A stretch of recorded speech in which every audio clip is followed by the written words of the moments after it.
Hi, this is Adam Elio Berkowitz from Israel 365 News, coming at you live from the Golan. I'm very, very excited today. We have a special guest.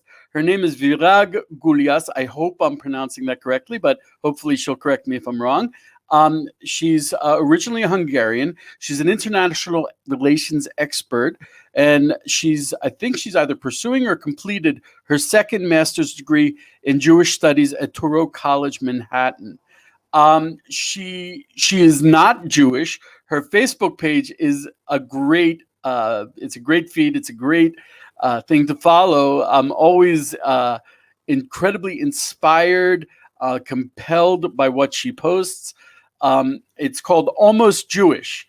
Virag is not Jewish, though she's one of the most enthusiastic and powerful Zionists I've ever met. So we're here today with Virag. Virag, uh, I really want to know. It seems like someone who's this enthusiastic about Zionism. You probably grew up in a very Zionist household, church, and community. Would that be Sure. correct? No, that's a false assumption.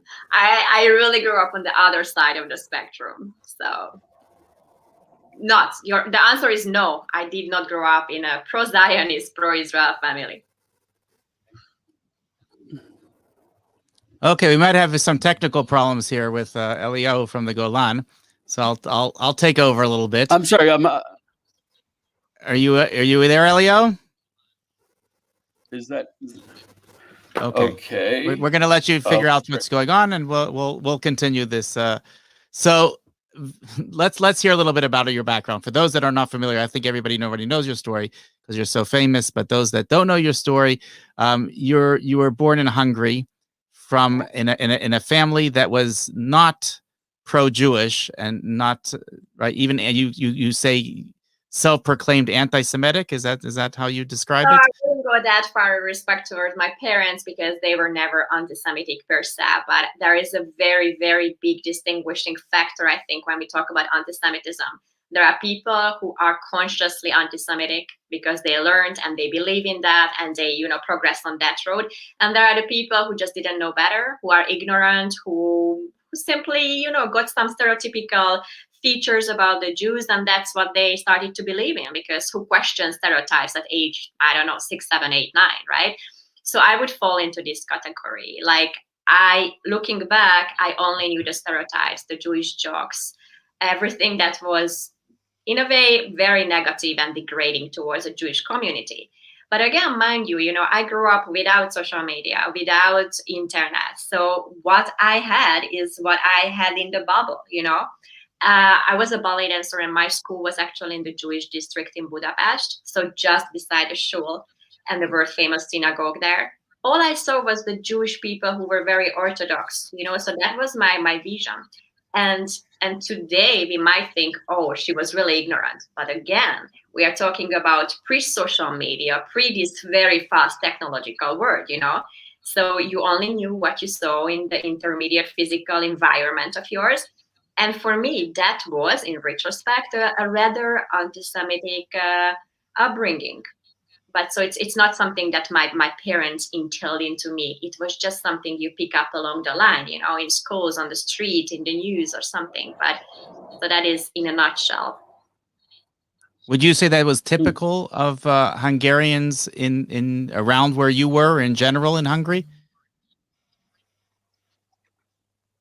Did you get that question, Virag? No, we broke up. I was asking whether you think that is typical of Hungarian upbringing. I think, I graduated actually in a master's degree, so I finished Elio's intro on that. And during that 2 years, I understood the nuances that matter. Nuances matter. So I'm going to answer actually your question, but I'm going to take a few steps back.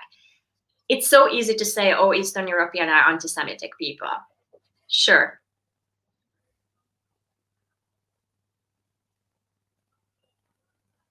No, we're breaking up again. Yeah, is it me breaking up here, or I think it's a combination of all of us, but it's a combination. You were saying that it was so easy. The last thing we heard was it's so easy to say that Eastern Europeans are anti-Semitic.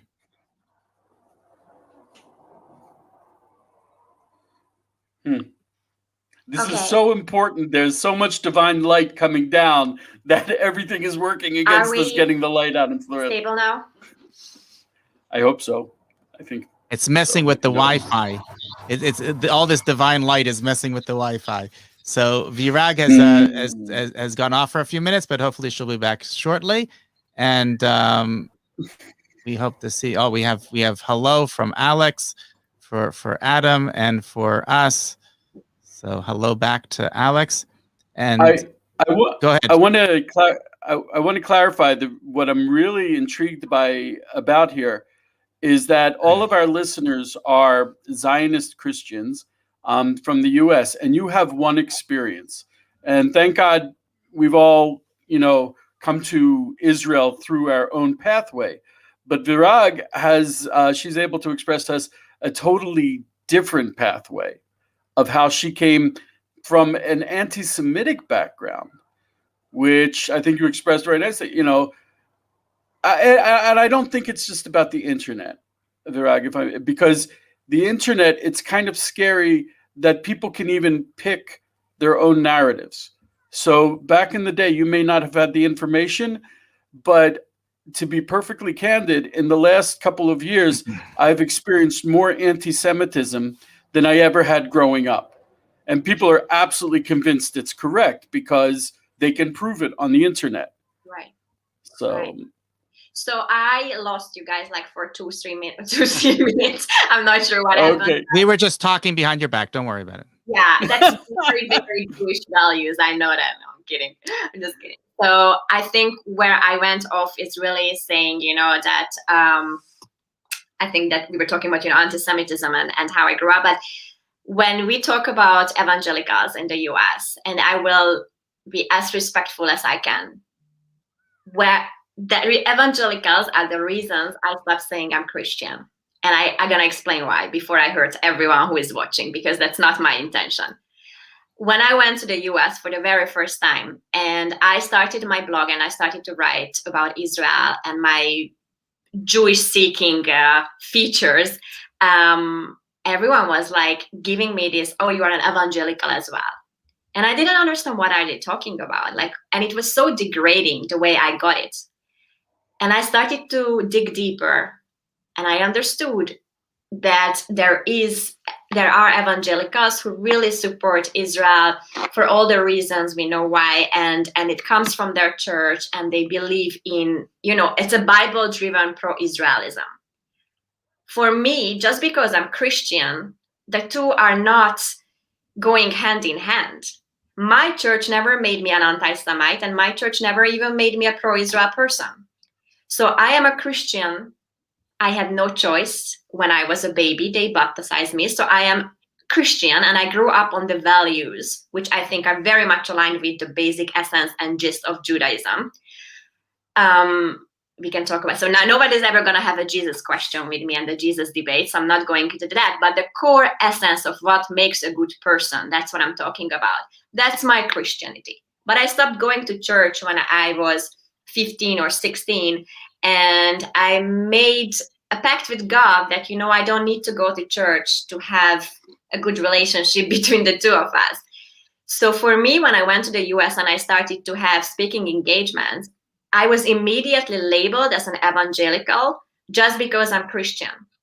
So just as in Judaism, you guys have so many denominations and so many ways of being a Jewish person, a Jewish religious observant person, the same applies for Christianity.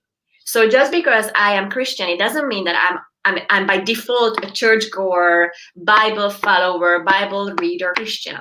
My Zionism and the way I arrived to my pro-Israelism and towards my very first fierce Zionism is not Bible driven, even though I know where Zionism originally coming from, thanks to my master program. But my journey was not from religion. My journey is coming from the civil rights movement. So now you've totally confused me, because all day, every day, through my news service, I connect with Christians who love Israel, and they're based in the Bible. They refer to Judean Samaria. It's the New Testament and the Old Testament. It's based in the Bible. That's their connection. So how did you end up connected to Israel if it wasn't through the Bible? So look, as I said, I was a very, very ignorant person towards Jews and Israel at large. It was really not the center of my attention. I was a ballet dancer. I tried to, I mean, I do believe I was a very open-minded, very, in a way, intellectual seeking ballet dancer. That's why I stopped dancing also, because I always felt that I need to do something with my mind also. So in 2012, I met an Israeli guy and he took me to Israel for the first time. I didn't even want to go. I said there are just too many Jews there. That was my assumption. Like I only knew, that the things that are stereotypical and you think are negative, but today I envy you for that. Like Jews help Jews, Jews rule the world and things like that. So that's how I grew up. And I was like, why would I go to a country which is filled with these people falling under these stereotypes? Just that was my starting point. Now when I arrived to Israel, something started to work inside me. But it was like, oh, it's a beautiful place. Wow, people are so nice. Oh, it's really magical here. And I went for Shabbat dinner and other Shabbat dinner and an observant Shabbat dinner. And I was like, maybe it's not so bad. So that was trip number 1.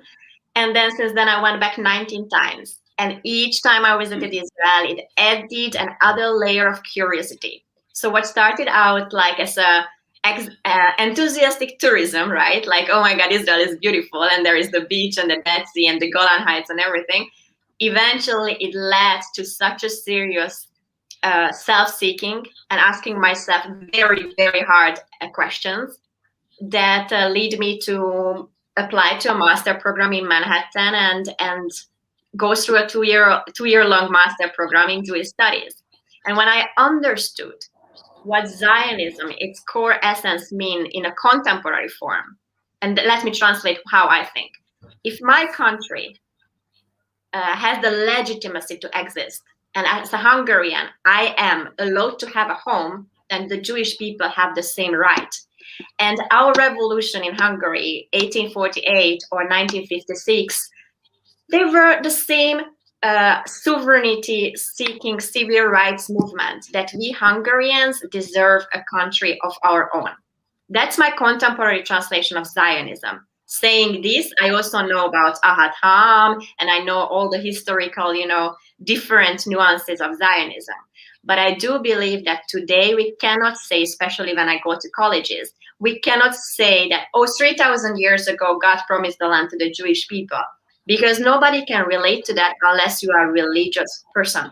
So you are going to lose the next generation if you start your speech with 3,000 years ago. These people don't even know what happened 5 years ago or 10 years ago. Some of them don't even know, that the Holocaust happened. So we go back 3,000 years ago. It's a lost cause. So how I arrived to my Zionism? Through questions, through self-criticism a lot, and I wanted to understand, why I'm having such a negative, pejorative connotation attached to the Jewish people. And then I started to ask myself, did any Jew ever do me wrong? No. Okay, so why do I think this and this and this? And I went through point by point. I started to write, and then I started to, interview people at the IDF. Then I started to interview Palestinian Arabs, then Arabs living in East Jerusalem. I went to Judea and Samaria a couple of times. And then slowly but surely, the puzzle pieces went together, and eventually it was a no turn back. So I started my page purely for myself. And today it's a responsibility, whatever I share, because so many people gathered together my page and my thoughts, that it's a responsibility. I really believe in that. You're touching on something that's actually becoming even more of a hot button topic, which is nationalism. Mm-hmm. In America, at least right now, there's a very strong anti-nationalist movement. It's a school of thought. And Israel is like the ultimate nationalism. So if you come along and say, these people have a right to a nation, it's got to ruffle some feathers. It's got to get some people angry. I can't imagine people saying, oh, yeah, Israel's great.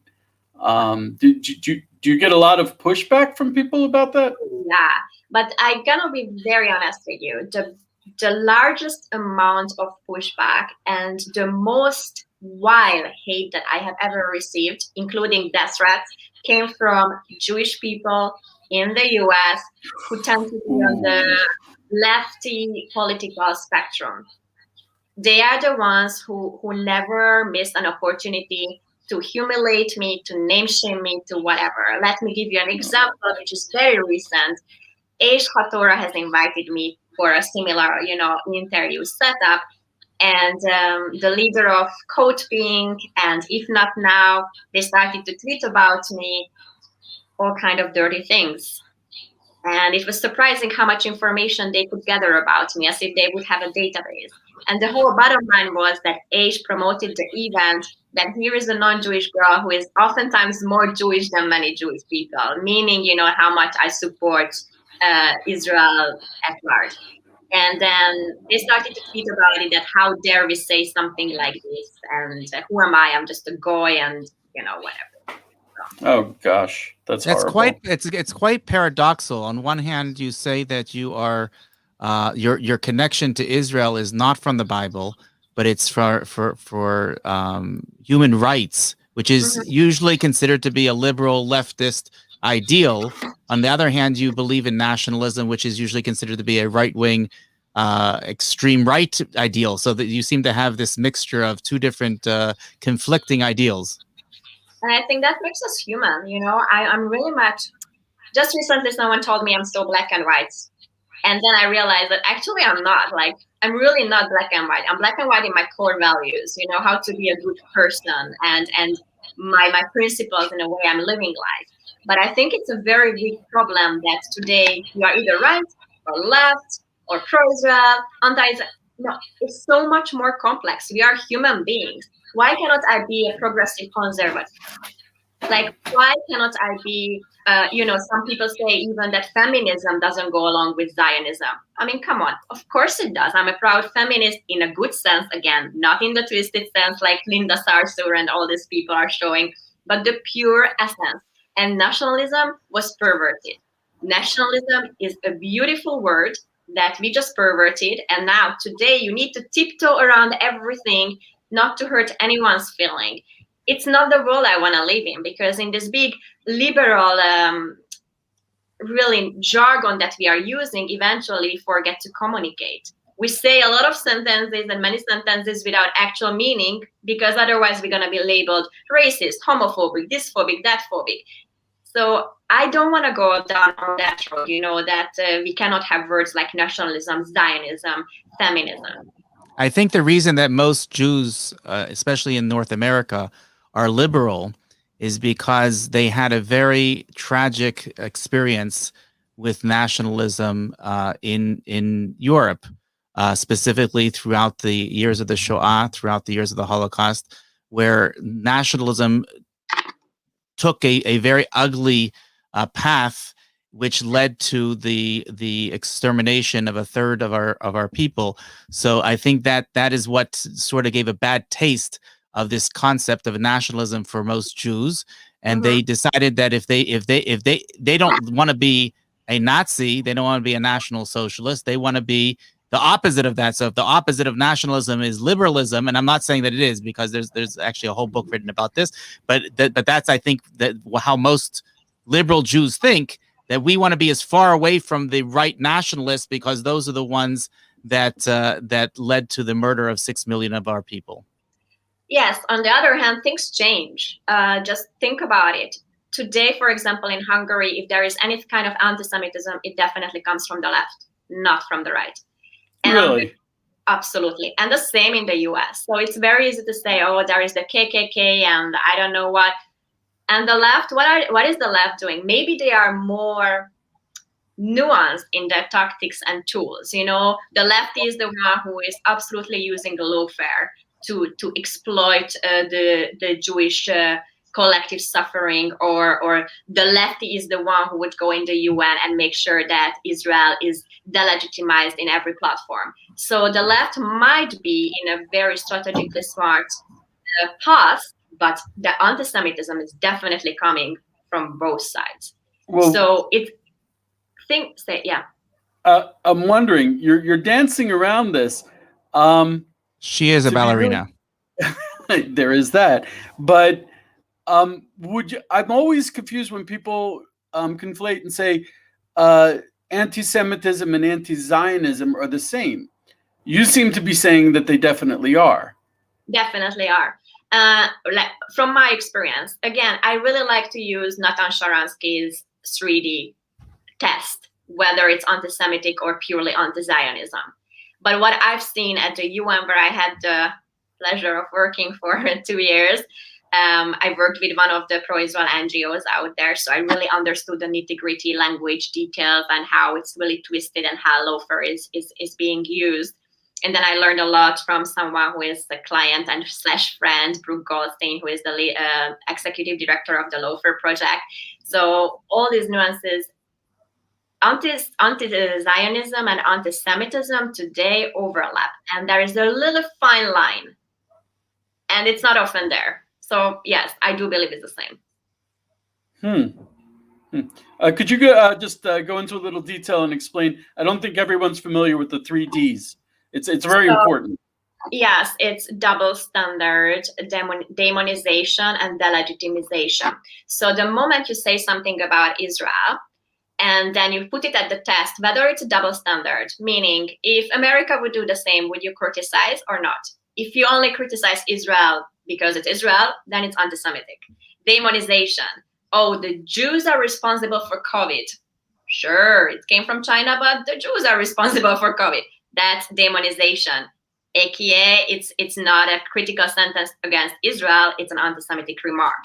And the other one, delegitimization, is again, for example, what the United Nation is doing, putting Israel all the time at the center of each agenda, and other countries can kill people, women, and everything that what we know that human rights violations, that doesn't matter. Israel is the country that we need to talk, and Israel is the one that we need to punish with different kind of legal systems. That's delegitimization. Again, it's not a criticism against Israel, it is an anti-Semitic approach. I also I'm very interested. You touched on the concept of the concept how the Holocaust was an issue. I'm wondering, as a Jew, I have one experience of the Holocaust. I think Americans, even the ones who are connected Jews, are kind of insulated from the whole concept of the Holocaust, and it is quickly being forgotten, which is a very scary thought. What was your experience of the Holocaust as a non-Jew growing up in Hungary? So Holocaust education in Hungary is a mandatory element of our curriculum, and I absolutely agree with that. We had to go to the Holocaust Museum. We had to go to something that we call the terror house. That's a little bit mixing the communist, the victims of the communism and the Gulag and Holocaust, which I know that from a Jewish perspective, nobody likes when there is a comparison. On the other hand, for example, my great-grandfather was taken by the Russian from one day to another, ended up in the Gulag. We never see him again, So in as much as the Holocaust is very unique and the Jewish suffering should never be appropriated to anything else, when we studied, we did study Holocaust, and then we studied what happened in the Gulag and with the victims of communism. So I do believe that in my country and in Eastern Europe especially, we have a very, very significant education on what went down. And we don't even minimize the role Hungarians played. So I really much go against all the news when people project Hungary as still the most anti-Semitic country in Europe. Like, this sentence is such sensational and neglects any facts that I would be, I'm sorry for the expression, but spitting at my own values and faith if I wouldn't go against it. Because if every day I am fighting against the misrepresentation of Israel and Jews, then how could I let these sentences fly around, especially in the US, but also in the lefty media in Israel? Facts matter. And the fact of the matter is that today in Hungary, every year there is like 27 anti-Semitic attacks. None should happen, but all these 27 attacks are verbal. some idiot drunk person says, "Oh, you Jew." As a woman, I cannot even, go to a coffee shop without being catcalled out. So stupid people always exist, period. But look at what is happening in France or in Belgium or in Germany, where Jews are actually being stabbed. Look what happens in America. They've had 2 synagogue shootings. They've had the shooting in Jersey City. Community. Absolutely. So for me, when we stuck in the past, unfortunately, it's counterproductive. We should never forget the past. We should never forget the Shoah and how, for example, my country took role in it under leadership. But I believe that my generation has one particular role, and that is to ensure that it never happens again. And we can only do that first with proper education and facts. And today, if we don't value those countries which cherish the Jewish community, which help the renaissance of the Jewish community, and we also spitting on those countries just because, in the Holocaust, we were partaking in the whole exiliation of the Jewish people, that's not productive. But to answer your question, so in Hungary and I believe in Eastern Europe, we have a very strong educational system in vis-a-vis the Holocaust. In the UK, for example, it's already not a mandatory element in the curriculum. And as you go more to the West, and then we arrive to the United States of America, the country of freedom, where I spend most of my time now, most states do not make it part of the curriculum. So you end up as an Ivy League graduate, and you cannot even name one camp. You do not know how many Jews were murdered. Some people, and I'm not saying that these are Ivy League graduates, but they wouldn't even know where to put Hitler on the historical spectrum. And that's a huge problem, because how do we expect these people to understand anything about the Jewish suffering if they don't even understand that what went down just a couple of decades ago? So for me, that it's not part of the educational curriculum, that's a huge problem. The other shocking experience for me is that in Europe, you cannot access videos on YouTube which talk about the Holocaust was a hoax. It didn't exist. It didn't happen. It's just an invention. But as soon as I land in the US, I accessed these videos, and I was in shock the first time when I was doing a paper for my master's studies, and I was like, wow. And then I understood something. Free speech and hate speech. Where is the fine line between? In Hungary, for example, another example, if you deny the Holocaust, then you can go to jail. But something better, I think, than jail. Everyone who denies the Holocaust in Hungary is getting, into an official investigation, and they need to go to a Jewish museum, so a Holocaust-related museum, and spend there a couple of hours and then write an essay about it. This is something, wherever I go in the US, I'm trying to push for this. That's education. This is how you can change your mind. Because again, I am really, really firm, and I'm not blind. I really see the issue with anti-Semitism, but I also feel that oftentimes people just want to be cool, but they don't even understand what they are doing. Especially in college campuses. All those kids joining BDS without a second thought. They don't even know why they join BDS or what BDS is standing up for or stand against. They don't know anything. So my approach would not be immediately cancel everyone who ever said an anti-Semitic remark, but go deeper and understand, why did you say that? Do you even understand what you said? And here I really take the LGBT community as an example. For example, they go exaggerating, but house to house, and they explain everybody. If you say this and this, you hurt me and you come across as a homophobe. Why the Jewish community is not working on something like this? If you say this and this, you come across as an anti-Semitic person because of this and this.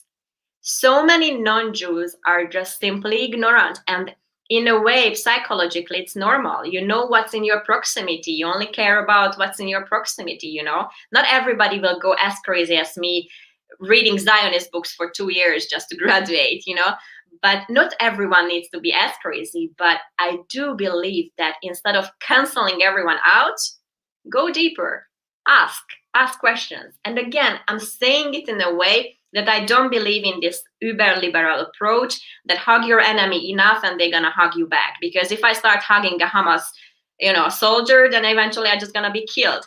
So I don't believe in this flower language. Everyone is peaceful and everyone wants good. But education is key. I think most Americans, you're on mute, Elio. I think most Americans. I totally agree with you. Go ahead. Go ahead, Elio. Go. No, you're not muted. Sorry. I think we're having technical problems we've never had before. I totally agree with you, because one of the problems with if you combat BDS and say, oh no, you can't talk about it, then there's no education, there's no filling out. It's just it's either silence or speech, and that's not productive. And I mean, you get to and I want to hear what they want to say. I want to hear if they're denying the Holocaust. I remember Rashida Tlaib. She was in an interview and she said she got a calming feeling when she thought about the Holocaust, and she thought about the safe haven that the Palestinians made for the Jews after the Holocaust in Palestine. And I think it's a good thing that she was allowed to say that, because it shows what she's really thinking. Yeah. And when you can do that, you can get into a dialogue and you can either fix the problems or realize that the problems can't be fixed. Right. And I think education is certainly where we need to go, more dialogue and not less. I have a few things to say, Elio. I'm sorry? Can you hear me? I said I have a few things to add, if you can hear me. Can you hear me, Virag? I can hear you. Okay. Josh, will provoke a little bit. Go. So first of all, I think that Americans are ignorant not only about the Holocaust, but in general they're ignorant. And I'm not saying that to put down Americans. I think that Americans know nothing about the Holocaust. They also know nothing about Vietnam. They also know nothing about the Korean War. These are wars that they were in for decades. In fact, today there are two wars that the Americans have been involved in for decades now, in Afghanistan and Iraq.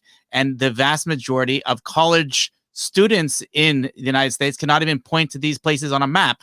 So to say that they don't know about the Holocaust, I think that's way down on the priority list. Now, as far as Jews are concerned, I think Jews in America think of themselves, or they have worked very, very hard in pushing away the idea that they are a minority. They're not the LGBTQ community. They are not a small minority of they are the majority now. And when I say the majority, I don't mean that they're the majority as in they're the majority of people in the United States, but they're not considered. They are no longer considered a minority in the United States. They fill many positions of leadership in the United States. They had their own vice president, presidential candidate.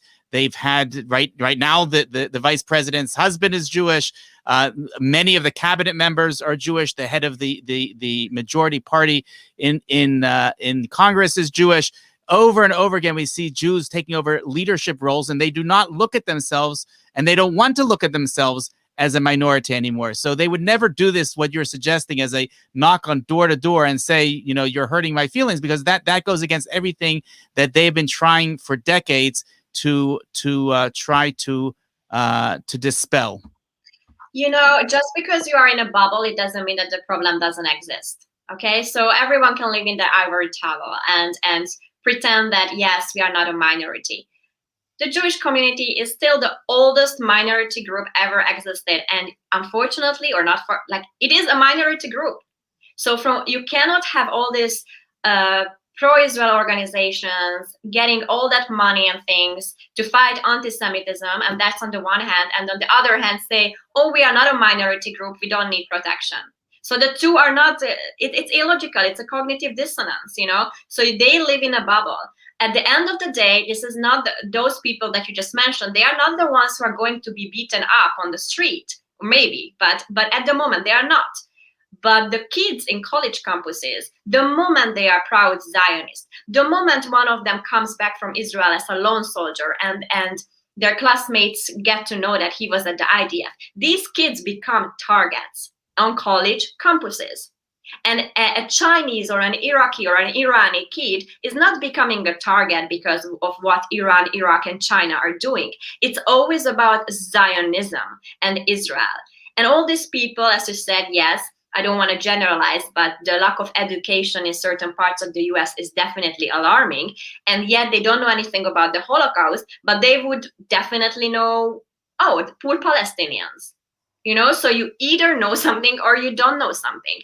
And I think this is where the BDS as a narrative and the BDS as an approach and as a grassroots movement, as they like to call themselves, succeeded, because they understood that they can tap into this lack of knowledge and just present something very emotional without actual facts, and they can turn people around.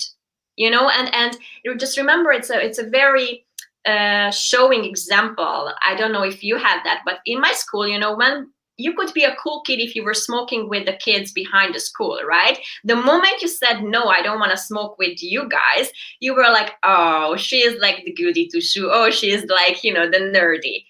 And you were outcast. That's what's happening today on college campuses. The moment Jewish or not Jewish kids don't side with BDS, aka poor Palestinian babies are being killed by Israelis and Jews, you are not cool anymore. And also, it's such a pressure on the Jewish kids. They are not going to college to you know, have anti apartheid weeks on college campuses. They go to colleges to study and party like every normal person. And yet the Jewish kids have this extreme pressure on themselves, and they don't grow up with pride.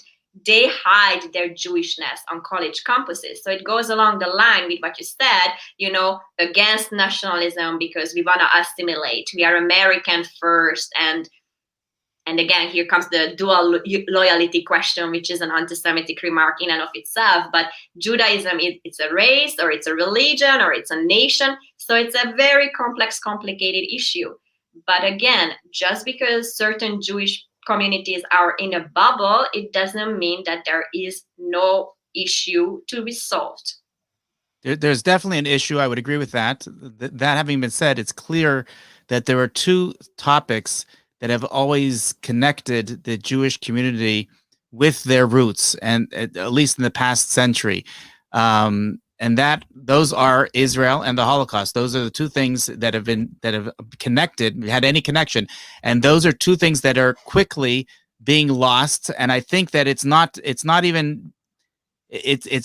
doesn't bother most American Jews. Most American Jews are very happy to intermarry and that their children should not be Jewish at all. In fact, that's what's happening to the vast majority of Jews in America today, because again, and it could be that is a result, a response to their history, that they feel that the more that they stand out, the more that, like you're saying, the more Jewish they are, then the more they feel that anti-Semitism will take hold, and they will. So the idea is, if they can distance themselves from their Judaism and from their history, that way they'll somehow be saved from this terrible, tragic experience that their ancestors went through.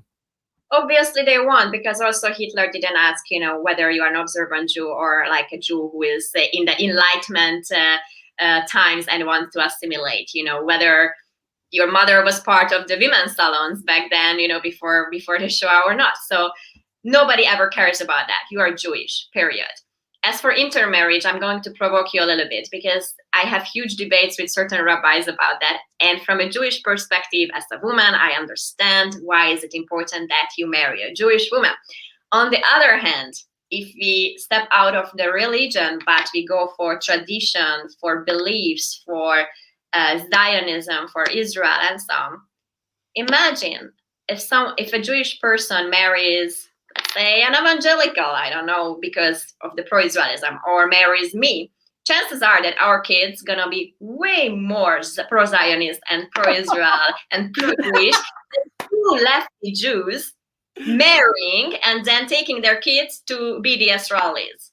So from one hand, You just have to look into Joe Biden's government and you'll see that, where it's full of Jews and they all hate Israel. It's all. So, Virag, I think that you and I have very different definitions of Zionism. Because to suggest that someone intermarrying and keeping their having their children love Israel is Zionism, to me that has nothing to do with, well, very little to do with Zionism. Again, you're saying that your roots are not biblical, that they're not in religion.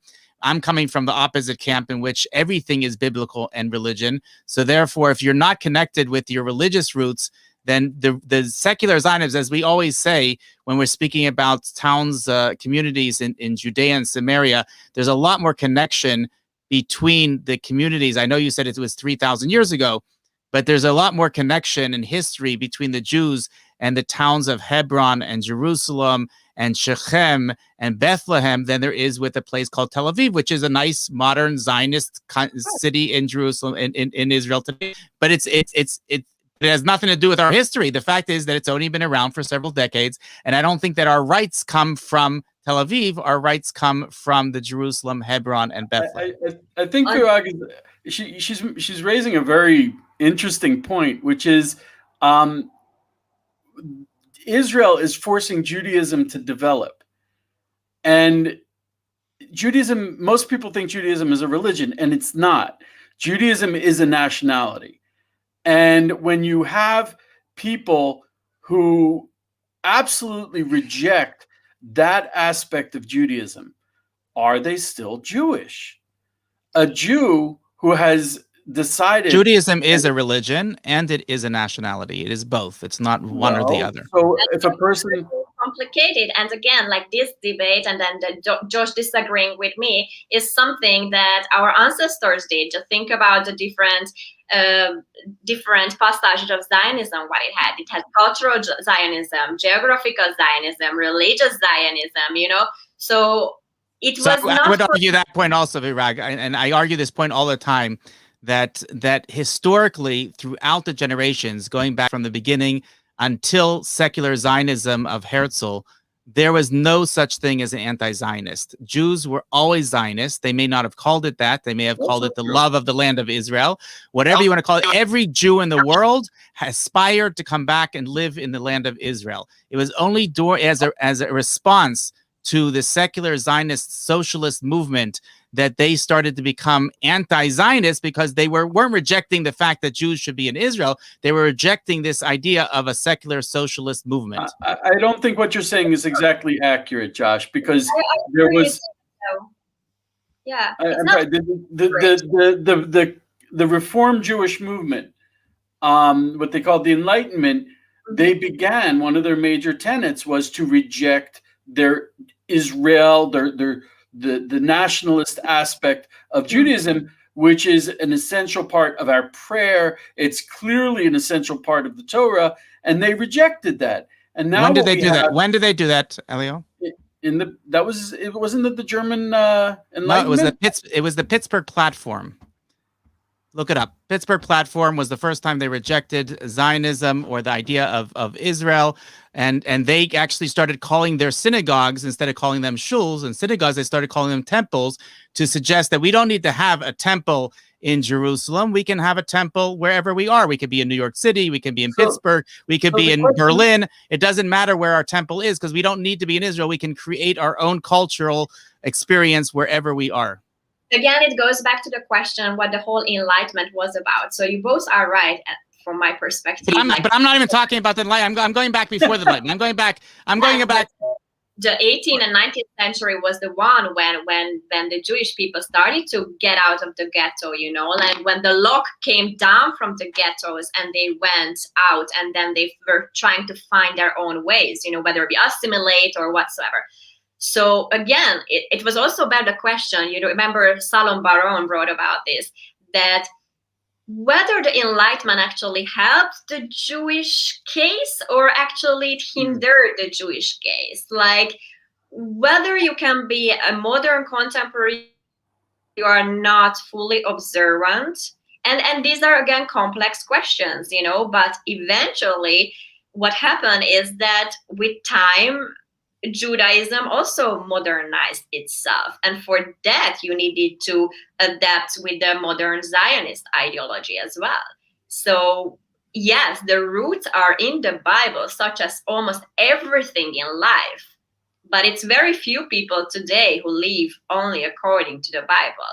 So I understand when someone lives in Judea and Samaria, and I coined the term Zionism. For you, it means, marry a Jew and be observant and things. But what about with the diaspora? They should stop existing. Like Jabotinsky said, kill the diaspora before the diaspora kills us or kills itself, or how he said. So like, Jews in the diaspora can still be Zionists regardless of not living in Israel. I know it's also a big debate, but that is why perhaps the situation with Israel and the big platforms is so complex and so problematic, because such as you two cannot agree whether Judaism is purely religion or a race or a nation or what. But I'll tell you, as the old guy in the room, I can tell you that when I was growing up, and Josh also said it, when I was growing up, the attachment to Israel in America by the Jews was universal. Orthodox, conservative, Reform, there was a universal attachment to Israel. And now it's almost as if there's far more rejection of Israel. And I wonder if Judaism is partially, or at least half, a nationality. I think the question is valid. Can you be Jewish if you reject Israel? I think there's a strong side to say, no, you cannot. It's one of the tenets of faith. For me, it's, again, coming from a non-Jew, I would approach it from a common sense point of view. Like, just because I'm a Hungarian living in diaspora, it doesn't mean that I don't need Hungary. And it's the same for Jewish people, I would assume. So again, I'm very much approaching it from my generation point of view. I'm a Jew. It doesn't mean that Israel should not exist. So I do agree actually with your sentiment. But it's also, Israel is not important so much, or many Americans are against Israel if they are Jewish, because Israel is strong. Israel is now not the victim, not the underdog. And there's a question whether Israel was created because of the Shoah, or could be created because of the Holocaust, or would have been created without the Holocaust. I wrote a 40-page long essay on that and research. Again, after the Shoah, Israel's PR, and back then, pre-Israel PR was very strong. Of course, they were the underdogs. And today it is the Palestinian Arabs who are the underdogs. So in America, and many, many pro-Israel activists today say that because Israel is stronger and Israel is richer and Israel is more prepared, Israel is responsible for all the suffering what's going on in that territory.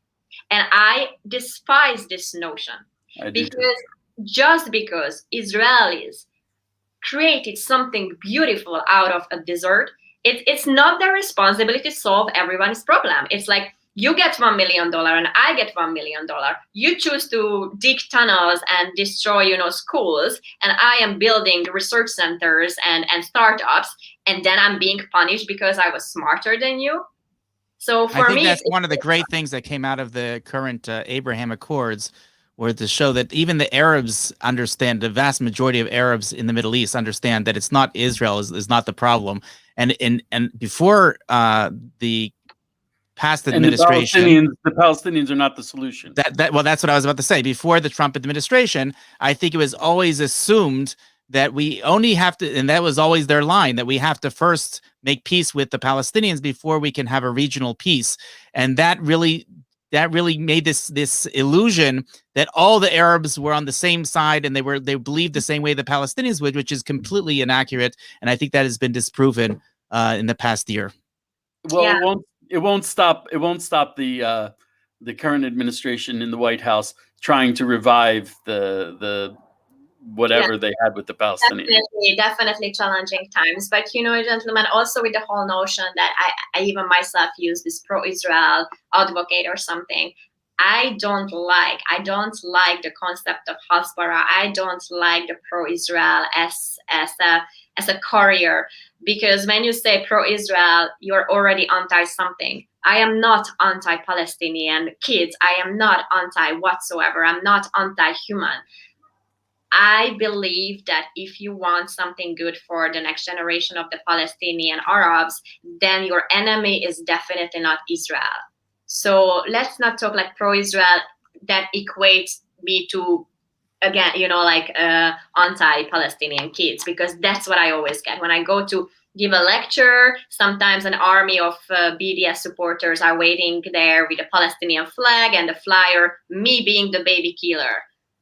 Again, facts don't matter, right? That I am not Israeli, I didn't serve in the army, let alone the fact that IDF soldiers don't wake up every morning, which baby to kill today? So like this whole factual, the facts are actually missing, So for me, the whole pro-Israel, the poor Hasbara, the moment you have a Hasbara, you are having a double standard. You put Israel on a different measuring stick than any other country. Me as a Hungarian, I also need to stand up for my country. There is so much Hungarian hatred all over the world because of our government that wherever I go, I am looked down because I'm Hungarian. I'm looked down because I'm a Zionist. I am now looked down because I'm a white girl, aka very privileged. I am looked down because I'm a conservative person in my generation. So, we always need to fight against or for something. But I'm not going to say I'm pro-Hungarian, because it would mean I'm against everyone else. We just need to stand up for common sense. Israel's existence is common sense. Period. The moment that having been said, I think that the Palestinians have brilliantly played the PR game over the past since 1964, since they announced the founding of the PLO. I think that they have played this so well to convince the whole world that that there is such a thing as a nation, a historical nation called the Palestinians, and B, to suggest that they are always the underdogs, and it's Israel that are always being trying to wipe them out, when it's actually the exact opposite. So I this is a question I always, when I bring people to the top of Mount of Olives, I show them the what was used to be called the Intercontinental Hotel, that is called the Seven Arches Hotel, and I explained that the first conference of the PLO was held there in 1964. And for those people that are not so familiar with history, I try to explain to them that if they want to suggest that there's a connection between the settlements or refugees and the fact that there's and that has something to do with the Israeli-Arab conflict, I would say, why 3 years before any of that existed, there weren't settlements and there weren't refugees? Why were they already vowing to wipe us off the map? And that confuses a lot of people that don't know basic history. Yeah. It's the same with the expulsion of the Jews from the Arab lands. The moment I had 2 courses on that, and the moment I understood the severity of what happened to the Jewish communities in Arab lands, I was like, why are we only talking about Holocaust? Like, this is legitimately a second Holocaust that nobody is actually talking about, And that is that's like the Capitol riots were like the Rwandan genocide. Right. Right. Right. Yeah, and it's interesting that the numbers between they talk about the expulsion of the Arabs from Israel. The numbers are almost exactly the same. Yeah, I was shocked. And then, we have this, how many times, again, going back to, feel sorry for me, don't, I'm just kidding. But people say, oh, Hungarians, your DNA includes anti-Semitism. What can I say for that? I mean, that is a big BS. I'm sorry, because it is not fair to say that only we were responsible. Like, America was responsible. I'm sorry, but the leadership of America and the leaders of several Western countries didn't stop the killing of the Jews. Why is France and Belgium never put on a trial when it comes to the Shoah, who actually collected their Jews, put on a train, and sent them to Eastern Europe? The fact that the camps were in Eastern Europe, it does not diminish the sins of everyone. Everyone played a role in the whole. Well, I could tell you, Virag, I could tell you that growing up in a Hungarian community, an Hungarian Jewish community that I grew up in, my family was not Hungarian. We came from the Ukraine and from Poland, but we were one of the exceptions to the rule in our community. And we always had, and I think this goes across Ashkenazic Jewry that was almost wiped out during the Holocaust. We always debate amongst ourselves who was the most anti-Semitic. And the Hungarians always say the Hungarians were the most Semitic, and the Ukrainians always say the Ukrainians were most anti-Semitic, and the Polish say the Poles were the most anti-Semitic. The truth is, I think that all of them had a very, very strong anti-Semitism. I know that you have a very different opinion when it comes to the average person that was living during that time. I was actually curious to ask you about the book, Hitler's Willing Executioners, when it came to. Are you familiar with this book? Not sure. There's a book called Hitler's Willing Executioners, and it was written about the Germans. This notion that the average German did not know what was going on in the Holocaust, and it was only the leadership and the people that were involved actively in the Nazi Party that were aware of the extermination of the Jews, and most of them were not. They were just oblivious to what was going on around them. And this book basically comes a historical book to prove that was completely untrue, and the vast majority of Germans knew exactly what was going on, and the fact that they may or may not have been proactive in it, but they at least stood back, and they were Hitler's willing executioners because they did not say anything to stop it. Again, we can judge people from the past. On the other hand, think about something. Today, our generation don't even give up a chair to a lady who is expecting a child on the train. And yet, we are judging people who, if they helped a Jew, their whole family were killed. So again, like the moral dilemma, I'm not giving an excuse for anyone, but I read a book written by a colleague of mine in Hungary. He is a historian, and he had a book, and I reviewed it on Times of Israel. So that is one of the articles that they like to use against me, because the book inclines to say again that many Hungarians were just pencil pushers. And just like you said, they were not actually collaborating. Again, that is a fact. Not everybody had the guts to say, I am going to risk my whole life, my family, my own life, and my children's life to save a Jew. Because who is doing that? Today, you don't even do a minimal sacrifice to the other human being. Nothing. Today, kids in America are suing their own family, their own parents, because they showed up in the Capitolium. Or that because they are pro-Trump, or because they don't pay my tuition fee. So this is where we are living. And from this point of view, we are going back and we are judging people who actually had to live through something horrendous and an incredible moral dilemma. My grandfather, actually, he is a priest, or he was a priest. Now he is in pension. And when I started to date that Israeli Jewish person, he told me first time ever a story that I didn't know about. He said, I became a priest because of what I saw that they did against the Jews. Because he was in the Second World War and he was marching with several soldiers. And there were 2 kids beside him who were shot the moment someone figured out that they were Jewish. They were shot down in front of him because they were Jews. And he said, I am not Jewish, but I can do something to make the world a better place. And he became a priest. So, which the role of the Catholic Church and the role of the Vatican in the Holocaust. Sorry. So my grandfather, again, you saw assumption, Catholic. No. No. I'm saying that you said that became a priest. I wasn't saying that he was Catholic. What I was saying was there was definitely a role of even the clergy being involved in the Holocaust. Yes. So now, what is the Catholic, like the Vatican is doing? They don't do anything about what's going on with the Muslims in China or other genocides in the world. So again, today, how many a lot of the people who condemn Israel are also not doing anything about those things. Even today, we are bystanders in so many things. So we always say never again, and we just had the International Holocaust Memorial Day. We say never again, and yet it's happening again and again. Today, the most sorry, I quickly forgot the English word, but the most executed religion today is Christians. Like, look around what's going on. And do we do anything? No, everyone is in their comfort and they just look until their eyes want to look. And that's it. So we are judging someone from the past and we are doing the same. I'm sorry, we are doing the same. We don't go against, the genocide that is happening today. So I wanted to mention one more thing, because I had an experience when I was unfortunately in Poland, and I had to go to I chose to go and visit Auschwitz, to the extermination camp there. And the first question they asked me, and my wife and my baby daughter at the time, was, are you Jewish or are you Polish, right? Because they have separate guides for Poles and for Jews.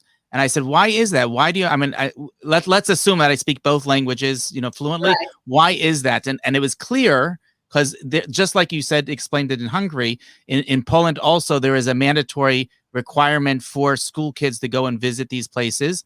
And they were shown. So I actually went, and I was doing reporting at the time. So I actually went with a Jewish guide, and I went with a Polish guy that was speaking English, to hear both sides. And they were completely different versions, narratives of the story. And the Polish side went and explained how there was this Polish priest that was held here and killed, and there was this and that, and they downplayed the whole Jewish thing. And the Jewish one was all about the Jewish thing, and that was horrific to me. So today at the UN there is a tour. I don't know if you guys have ever visited the UN building and the headquarters in Manhattan, but they have the Holocaust wall, right? And a couple of years ago, beside the Holocaust wall, now they have a Nakba wall. And many guides, and this was this was part of my job for a while, that I went on different tours in the UN. And I have to interrupt you 1 second, just for our listeners who don't understand. She said they have a Nakba wall next to the Holocaust. Nakba is how the Palestinians refer to the establishment of Israel. Nakba means catastrophe. Catastrophe. They refer to the establishment of the state of Israel as a national catastrophe. I'm sorry. So you were saying? So I attended several tours, I think like 50, 60, and I was checking which tour guides skips the Holocaust wall. And they skip the Holocaust wall and go to the Nakba wall. So again, education, narrative, it matters, because if those people who visit the UN building on that day, they only live with the notion that the Palestinians are the poor ones and they just skip the Holocaust wall, how dare you change the narrative? How dare you influence as a tour guide? I'm not degrading, but just like, again, think about, we are talking about college campuses. We are talking about kindergartens when people need to, pee for Palestine and what was a couple of years ago, the children's book. And then you go to a seemingly innocent experience, and then you leave the UN building with the notion that Nakba is the only problem or the only catastrophic event in the history. So what you just said, it's going on parallel in other platforms as well. So I have to apologize. We have to we have a time limit. It's, if there's anything, I learned so much. You are so intelligent, so informed, and I really appreciate your perspective. I'd like to invite you to come back on. I'd like to really advise people to follow you on Facebook, because your perspective is intelligent, informed, and fascinating. I fully really appreciate your time. I appreciate that you invited me again. What I'm doing out of my own curiosity, and I try to keep an open mind. I like when people challenge me. It doesn't mean that it always succeeds, but I always say, if I could change from a very anti-Semitic perspective to who I am today, everyone can change. It's really a question of real power and question self-criticism. Wow. Okay. Thank you, Virag. Thank you for all our listeners. Did I pronounce that correctly, Virag? Perfect. Oh, okay. And I'd like to thank everyone for joining us. I'm going to bug Virag to come back and speak with us again. She's awesome. And we're gonna, if you bless us, we're gonna bless you back. That's the way it works. That's what we got to do. Thank you so much, and have a wonderful day. Ta-da.